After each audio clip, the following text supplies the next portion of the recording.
국민 여러분, 안녕하셨습니까? 인도태평양 전략연구원의 최수영입니다. 오늘도 공작관TV 그레이트 게임을 애청해 주셔서 감사를 드립니다. 제가 오늘 전해드릴 제목은요, 과학행정입니다. 과학행정이란 과연 무엇일까? 그리고 왜 우리는 과학행정을 해야 하는가? 이 점에 대해서 분명하게 말씀드립니다. 최근에 새만금 잼버리 행사장에 전라북도의 만행과 또 조직위원회의 협업에 부정부패한 그 현실을 보면서 우리나라 국민들은 그야말로 실망을 더하지 않을 수가 없었습니다. 자, 그런데 그와 같은 부정부패를 막아야 될 책임이 어디 있어요? 바로 대통령이 비롯한 행정부에서 먼저 솔선적으로 행동을 해야 됩니다. 만약에 지난번처럼 전라북도 도지사를 비롯한 여러 공무원들에게 그들의 양심을 기대해서 너희가 국가 예산을 올바르게 써라 라고 기대한다는 건요, 앞으로는 바보 병신 천치들이나 그런 기대를 해야지, 앞으로는 대한민국의 공직에 있는 자들에게 그와 같은 것을 양심에 호소해서는 절대로 할 수가 없습니다. 자, 그래서 제가 왜 오늘 이 과학행정이라는 걸 말씀드리고자 하면요, 이 행정, administration이고 과학은 scientific이 되겠죠. 그러면 이 scientific administration, 이거는 지난번에 윤석열 대통령이 얘기했던 작은 행정부, agile이라고 하죠. agile administration하고 똑같은 거예요. agile government가 되기 위해서는요, 우리가 과학행정을 잘 해야 됩니다. 자, 그러니까 지금 우리가 카르텔이라는 얘기가 좀 많이 나오죠. 교육 카르텔, 무슨 카르텔. 그런데 이번에 희한하게도 새만금 잼버리를 저렇게 헤쳐먹었는데도 대통령 입에서 전라도 카르텔이라는 얘기가 왜 안 나올까요? 표를 의식해서 그렇습니까? 그러시면 안 됩니다. 대통령은 주어진 기간, 앞으로 3년 반 남았는데 주어진 기간에 죽기 살기 위해서 싸워야 됩니다. 그러기 위해서는 전라도 카르텔이라는 얘기도 과감하게 하시고 과감하게 그 부정부패 카르텔을 때려 부시고 잡아야 됩니다. 거기에 덧붙여서 잡아야 될 카르텔은 또 하나 있죠. 우리나라의 어마어마한 큰 카르텔, 서울대학교 카르텔, 그리고 법조 카르텔. 이 두 카르텔, 서울대학교와 법조 카르텔, 이 두 개만 완전히 깨부셔도 윤석열 대통령은 우리나라 역사에 길이 남는 대통령으로 기록될 것으로 저는 믿어 심지 않습니다. 자, 그러니까 과학행정이라는 것은 카르텔을 형성하거나 정치적 이익 결정으로 인한 불필요한 지출을 차단할 수 있는 것입니다. 그럼으로써 예산을 효율적으로 운영하는 데 기여할 수 있는 행정제도인데, 바로 우리는 이 과학행정을 교과서로는 알아요. 이론상으로 알아요. 그런데 행동으로 안 하기 때문에 문제가 되기 때문에 제가 지금 이 과학행정을 강조해서 말씀을 드리는 것입니다. 윤석열 대통령은 과학기술기본법에 따라 자신이 원장을 임명하는 정부 출연 연구기관과 공익사업을 추진하는 정부 출자, 공기업부터 과학행정을 도입해야 하는 책무가 있습니다. 다시 한번 강조합니다.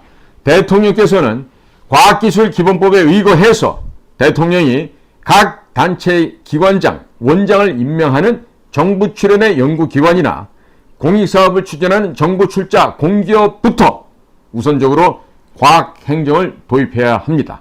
이게 바로 대통령의 책임과 의무라고 지금 강조를 하는 겁니다. 이 책임과 의무를 먼저 모범적으로 이행하기 위해서 2024년도에는 예산을 줄인다고 국민들한테 공표를 하시기 바랍니다. 그리고 그 성과에 대해서는 2025년도부터 과학행정을 평가할 것이다. 아주 엄격하게 평가할 것이라고 지침을 만들어서 하달을 해야 할 것입니다. 자, 이렇게 되면 어떤 일이 일어나게 될 것 같습니까? 각 기관장들과 직원들은 목이 달아날까봐 열심히 할 수밖에 없습니다. 이거 잘못하다가는 내 자리가 날아가겠는데? 그러면 부정 못하죠. 업무 성과 거행하기 위해서 더 열심히 일해야 됩니다. 자, 이렇게 해야만 국민을 설득할 수가 있습니다. 그리고 이 나라의 국정을 올바르게 대통령께서 운영할 수 있을 것입니다. 자, 그리고 일선 행정기관이라 하더라도 급진적으로는 안 된다 해도 반드시 내년도 내로는요, 이것을 도입을 해야 됩니다. 반드시 도입하도록 권장을 하고, 이후에는 모범 사례에 대해서는 포상도 하고, 대국민 홍보를 해서 자연스럽게 솔선수범 이행하도록끔 그렇게 주변 환경을 만들어야 됩니다. 이 대통령이 하셔야 됩니다. 특히 재정 자립도가 현저하게 낮은 지방자치단체에 대하여 강력하게 드라이브를 걸어서 전라북도 도지사 김관영 같은 이런 예산 도둑질하는 이 도둑놈이 더 이상 행정을 하지 못하도록 원천적으로 이것을 봉쇄, 금지, 발본색원해야 할 것입니다. 그리고 예산을 지원하고 있는 시민단체도 과학행정을 적용할 경우에는 건전한 활동을 할 수밖에 없습니다. 그리고 그 건전한 활동에 입각한 그 성과물을 제출할 수밖에 없게 됩니다. 자, 그렇기 때문에 더 이상의 간첩질 혹은 예산 도둑질을 못하게 되는 것입니다. 그러니까 지금 두 눈 크게 뜨고 무슨 사람만 잘라낸다 이렇게 협박할 것도 아니고요. 이 과학행정을 딱 들이대면 행정부, 지방자치단체 꼼짝 못하게 되어 있습니다. 그리고 보다 중요한 것이 있습니다. 그건 바로 국회입니다. 국회. 입법부죠. 국회의사당에 있는 의원이라는 것들이 정치적인 이익을 도모하기 위해서 자기 지역 예산, 자기가 속해 있는 자기를 뽑아준 그 지역이 있죠. 그러면 그 지역 예산 요구를 요청하는 게 많아요. 대부분이 그렇습니다. 근데 이런 예산 요구를 국회의원이란 자가 감행을 한다.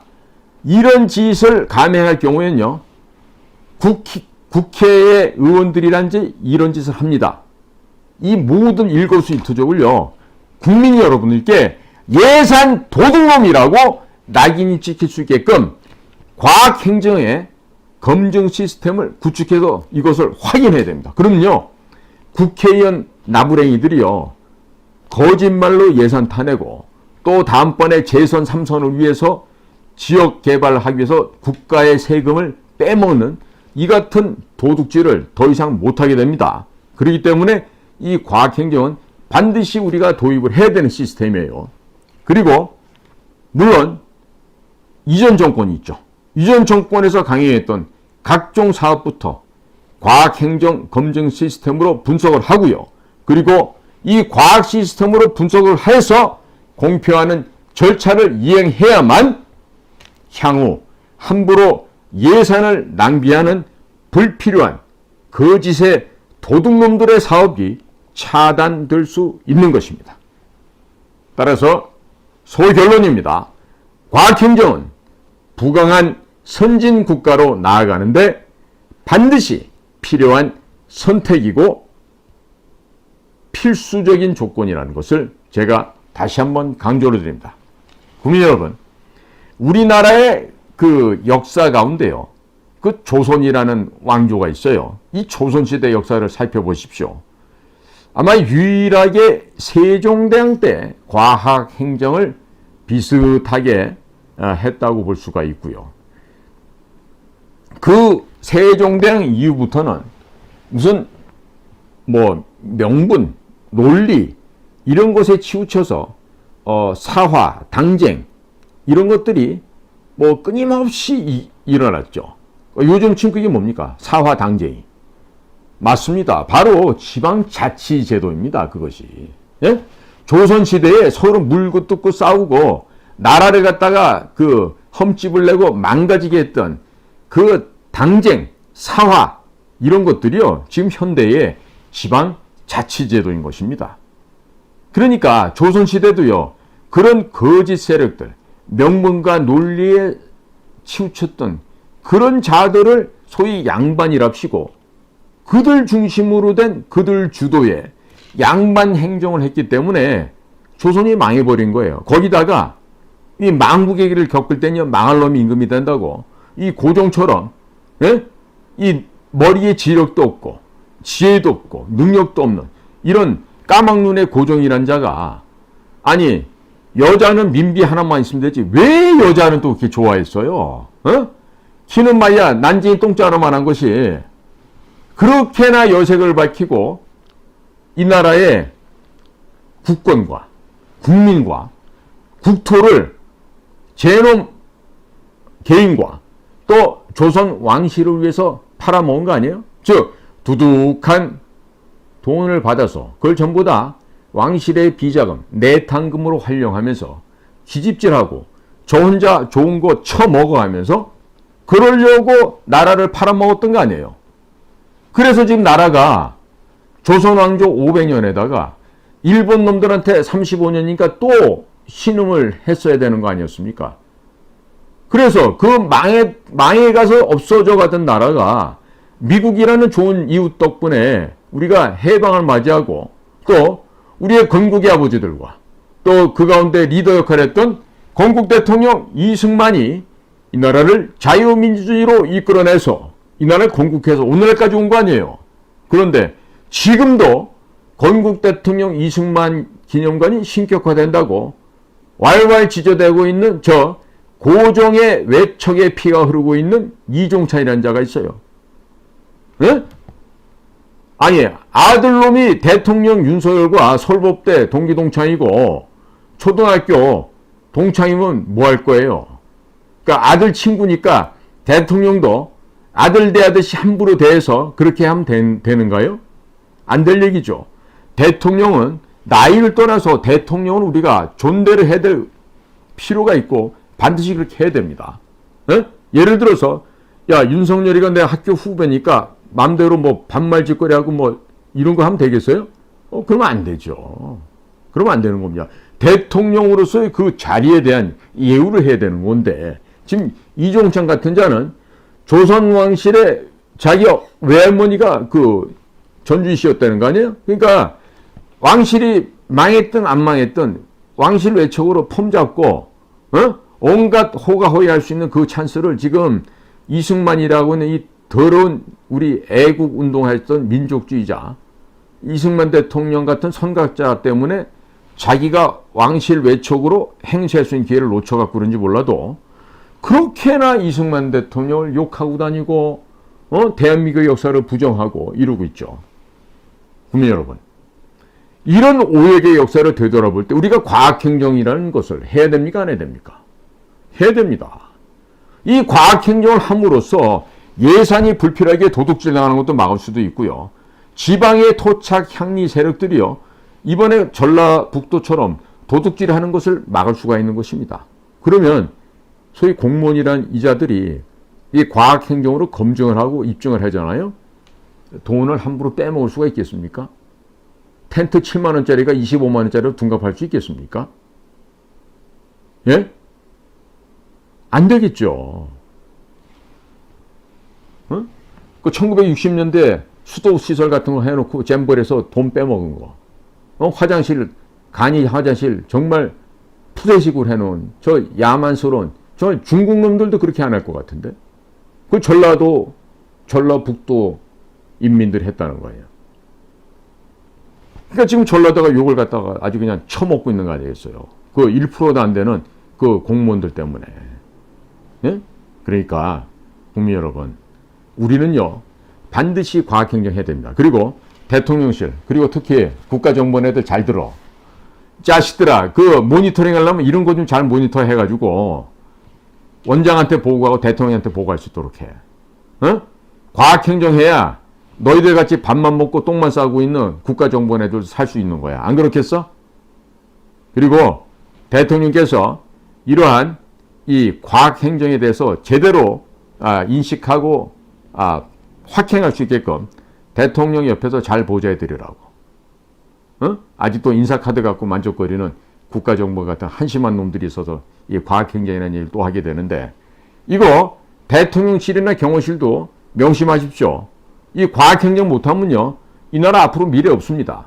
반드시 우리가 해야 될 일은 대통령 중심으로 한 이 과학행정을 현실화하고 확행해야 된다는 점 오늘 강조를 합니다. 오늘도 저희 공작단 TV 그레이트 게임을 경청해 주셔서 감사를 드립니다. 저는 인도태평양 전략연구원의 최수영입니다. 고맙습니다.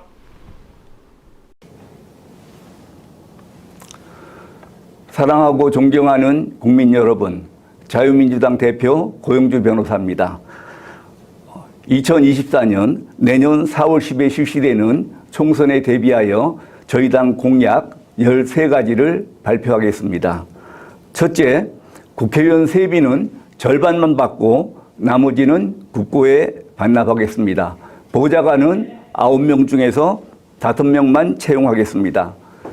국회의원 불체포 특권 등 국회의원의 모든 특권을 포기하겠습니다. 이상 말씀드린 내용은 법 제도 개정 이전에 스스로 실천하도록 하겠습니다. 저희가 이 공약을 내세우게 된 이유는 요즘 국회의원의 개혁, 국회 개혁, 또 정치 개혁 문제가 사회적 논란이 되고 있습니다. 그런데 이 국회 밖에서 아무리 정치 개혁, 국회 개혁을 부르짖어도 국회의원들이 기득권을 포기하고 자기네들 특권을 포기할 리가 없습니다. 이 국회 개혁을 이루기 위해서는 저희들이 국회에 들어가서 개혁을 하는 수밖에 없다고 판단을 했습니다. 그래서 저희 당 후보를 뽑아주시면은 저희 당 후보는 당선되면은 방금 말씀드린 바와 같이 국회의원 세비는 절반만 받고 나머지는 국고에 반납할 것이며 보좌관은 9명 중에서 5명만 채용하도록 하고 불체포 특권 등 모든 국회의원의 특권을 포기하도록 하겠습니다. 두 번째, 문재인에 대한 간첩죄를 수사하도록 추진하겠습니다. 문재인이 도보다리에서 김정은에게 넘겨준 USB에는 국가기밀이 담겨 있어서 정보 공개를 할 수 없다는 통일부의 답변이 있었습니다.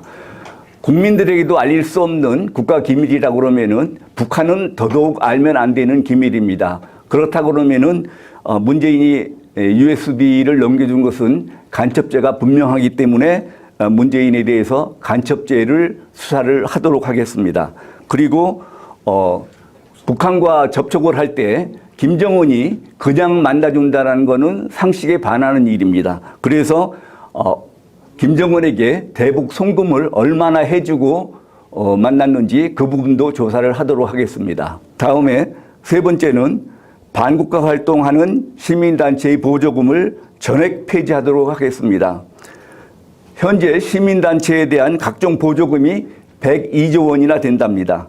국방비가 57조 원인 거에 비하면은 너무나 많은 금액이 시민단체들에게 나눠지고 있습니다. 특히 이 시민단체라고 하는 사람들은 대부분 좌파 시민단체들이었는데 좌파 시민단체들은 주로 반국가 활동을 해왔고 그 반국가 활동을 국고 보조를 받아가지고 해왔습니다. 이런 일이 없도록 하기 위해서 반국가 활동을 하는 시민단체에 대해서는 보조금을 전액 폐지하도록 하겠습니다. 다음에 네 번째, 법인세는 일단 20%까지 인하하고 성과가 좋으면은 15%까지 인하를 하도록 하겠습니다. 현재 OECD 국가의 법인세 평균이 21%랍니다. 이렇게 되면은 중국에 가 있던 업체들이나 일본에 가 있던 업체들이 다시 돌아올 수 있고 또 우리나라가 세계의 공장으로 성장할 수 있습니다. 그리고 기업가가 존경받는 사회를 건설하도록 하겠습니다. 이상입니다. 감사합니다.